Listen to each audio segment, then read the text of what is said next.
Welcome back to the channel. We are diving into one of the darkest periods in history, the hippie era, which romanticized a dangerous lifestyle which allowed villains to easily operate. Today, we are unraveling the twisted tale of Charles Sobhraj, known as the Serpent Killer, the Bikini Killer, and one of the most elusive serial killers of the 20th century. He was born on April 6, 1944 in Vietnam, to a 16-year-old Vietnamese mother and an Indian father in the city of Saigon. His parents had a difficult relationship. His father was the owner of a small, struggling tailor shop. Soon after his birth, Sobhraj's father married an Indian woman in Puma, stating he was forced into an arranged marriage, and abandoned Sobhraj and his mother. In anger, his mother often neglected and blamed Sobhraj for his father's dismissal. At the time, the land of Indochina was in turmoil, with French colonial troops fighting a hopeless rearguard action against Viet Minh communist rebels.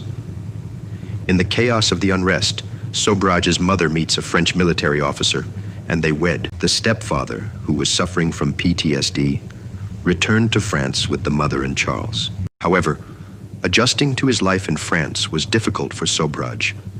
He expressed his displeasure through tantrums and persistent bedwetting. As he got into his teenage years, he began to stow away on boats and later ran away to Saigon. Each time Sobhraj's father sent him back, but finally agreed to pay his passage for a trial home visit. When the ticket never came, Sobhraj turned to robbery, landing briefly in jail. He finally reached Vietnam on his own, but the family reunion was tense. Sobhraj was soon packed off to live with relatives in India after he wrecked his father's car. Again, Sobhraj turned up in Saigon uninvited. His father wanted nothing to do with him and sent him back to France. In France, Sobhraj continued committing a variety of crimes, including armed robbery, car theft, and burglary.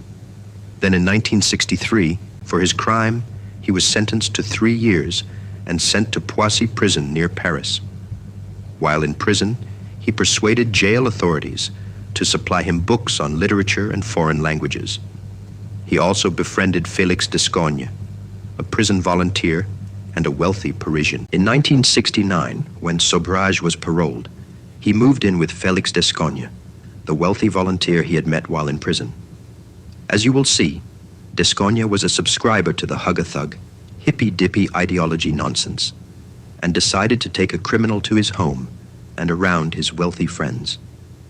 During this time, Sobhraj lived the high society life in Paris, while also dabbling in the criminal underworld with various scams and burglaries of high-end homes in Descogne Circle.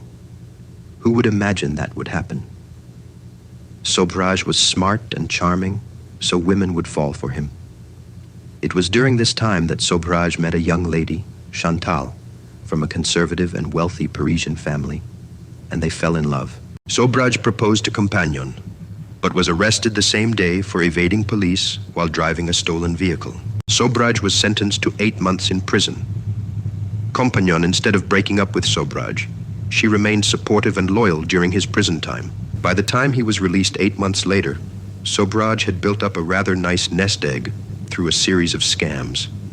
The money made Chantal's parents a little more amenable to their daughter marrying Sobhraj, and they were wed in a simple civil ceremony, attended by representatives of both families. Shortly afterward, Chantal revealed she was pregnant. At the same time, Sobhraj decided to leave Europe and head to the Orient, before the life of scams and cons he was living caught up with him. He was passing bad checks all over France, and it was only a matter of time before the police realized that the common link to a rash of burglaries in wealthy homes was that Sobhraj had recently been on the premises. Shocking! I know.